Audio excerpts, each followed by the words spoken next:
నమస్తే, welcome to meta news.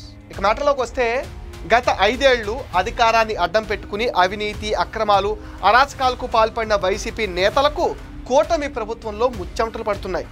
YCP నేతలు వరుస కేసులతో ఉక్కిరి బిక్కిరి అవుతున్నారు. ఇప్పటికే వల్లభనేని వంశీ, నందిగం సురేష్, పిన్నెల్ లాంటి నేతలు జైలుకెళ్లి బెయిల్ పైన బయటికి రాగా కాకాని గోవర్ధన్ రెడ్డి, చెవిరెడ్డి భాస్కర్ రెడ్డి, మిథున్ రెడ్డిలు జైల్లో ఊచలు లెక్క పెడుతున్నారు. ఇక కొడాలి నాని, రోజా, జోగి రమేష్లకు కేసులు ఉచ్చు బిగుస్తోంది. 2 రోజుల క్రితమే వైసీపీ ఎంపీ మిథున్ రెడ్డి సైతం జైలుకు వెళ్లారు. లిక్కర్ స్కామ్ కేసులో A4గా ఉన్న మిథున్ రెడ్డి రాజమండ్రి సెంట్రల్ జైల్లో రిమాండ్ ఖైదీగా ఉన్నాడు. త్వరలోనే మరిన్ని కీలక అరెస్టులు జరిగే అవకాశాలు కూడా ఉన్నాయంటున్నారు.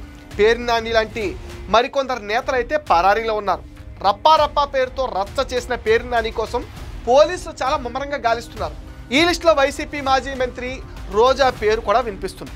రోజా మంత్రిగా ఉన్న సమయంలో పెద్ద ఎత్తున అవినీతి అక్రమాలకు పాల్పడ్డారనే ఫిర్యాదులు అందడంతో ఆమెపైన చర్యలు తీసుకోవాలని కూటమి నేతలు డిమాండ్ చేస్తున్నారు. రోజా మంత్రిగా ఉన్న సమయంలో నిర్వహించిన ఆడుదాం ఆంధ్ర, సీఎం కప్, ఇతర క్రీడా కార్యక్రమాల్లో నిధుల గోల్మాల్ పైన కూటమి ప్రభుత్వం ఫోకస్ పెట్టింది. దీనిలో భాగంగా సిఐడికి వివిధ క్రీడా సంఘాలు, సీనియర్ క్రీడాకారులు చేసిన ఫిర్యాదులపైన చర్యలు తీసుకోవడానికి కూడా రంగం అయితే సిద్ధమైపోయింది. గతంలో స్పోర్ట్స్ మినిస్టర్గా రోజా చేసిన అవినీతి బయటపడుతుంది. ఆడుదాం ఆంధ్ర కార్యక్రమంలో ఆమె కోట్లు దోచేశారు. దీనిపైన విచారణ జరుగుతుంది. వైసీపీ హయాంలో సుమారు 2-3 నెలల పాటు రాష్ట్ర వ్యాప్తంగా ఆడుదాం ఆంధ్ర కార్యక్రమం జరిగింది. అందుకు గాను రాష్ట్ర ప్రభుత్వం 150 కోట్లు నిధులు వెచ్చించింది. అయితే ఇందులో కొనుగోలు చేసిన క్రీడా సామాగ్రి నుంచి పలు రకాలుగా నిధులు దారి మళ్లించారని, నాసిరకం వస్తువులను కమిషన్లు తీసుకున్నట్టుగా ఫిర్యాదులు అందాయి. ఈ కార్యక్రమంలో భారీగా ఆర్థిక అవకతవకలు జరిగాయని అనేక మంది ఆటగాళ్లు కూడా ఫిర్యాదు చేశారు.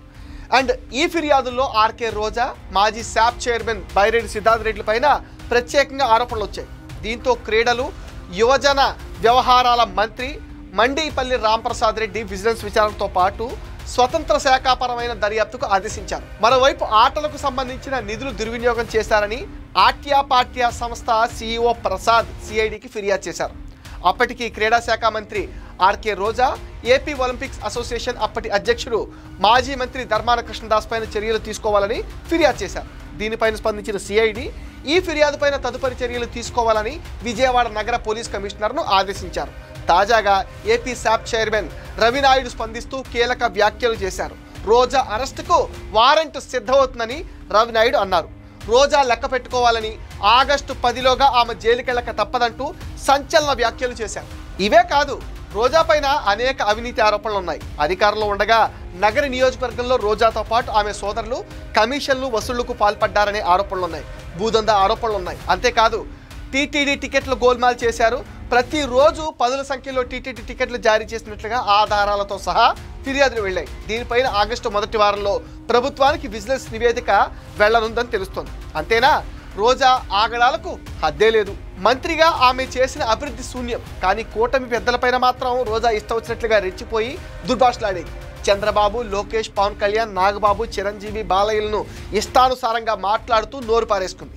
ఎన్నికల్లో ఓడిపోయాక కేసుల భయంతో కొన్నాళ్ల పాటు అజ్ఞాతంలోకి వెళ్ళిపోయింది. మళ్ళీ ఇప్పుడు నగరిలో తిరుగుతూ నోటికి పని చెప్తోంది. నగరి ఎమ్మెల్యే గాలి భానుప్రకాష్ను పట్టుకుని గాలోడు, కొడక అంటూ ఇష్టం వచ్చినట్లు రెచ్చిపోవడమే కాకుండా తన బ్లూ మీడియా ముందు కూర్చుని దొంగ ఏడ్పులు, పెడబొబ్బులు పెడుతున్నారు. అరెస్టు భయంతో ఆమె డైవర్షన్ పాలిటిక్స్ చేస్తున్న కామెంట్స్ ఇప్పుడు గట్టిగా వినపడుతున్నాయి. ఎన్ని జిమ్మిక్కులు చేసినా త్వరలో రోజా అరెస్టు మాత్రం ఖాయమన్న టాక్ అయితే నియోజకవర్గంలో చాలా బలంగా వినిపిస్తుంది. ఇది మెటా న్యూస్ అప్డేట్. ఈ వీడియో పైన మీ విలువైన ఒపీనియన్ని కామెంట్ సెక్షన్లో పోస్ట్ చేయండి. మీరు ఇచ్చే కామెంట్స్తో మరిన్ని ఇంట్రెస్టింగ్ వీడియోస్ మీకు అందిస్తాను. అండ్ మీరేం చేయాలో మీకు తెలుసుగా, ఈ వీడియోస్ని లైక్ చేయండి, షేర్ చేయండి, మెటా న్యూస్ని సపోర్ట్ చేయండి, సబ్స్క్రైబ్ చేయండి.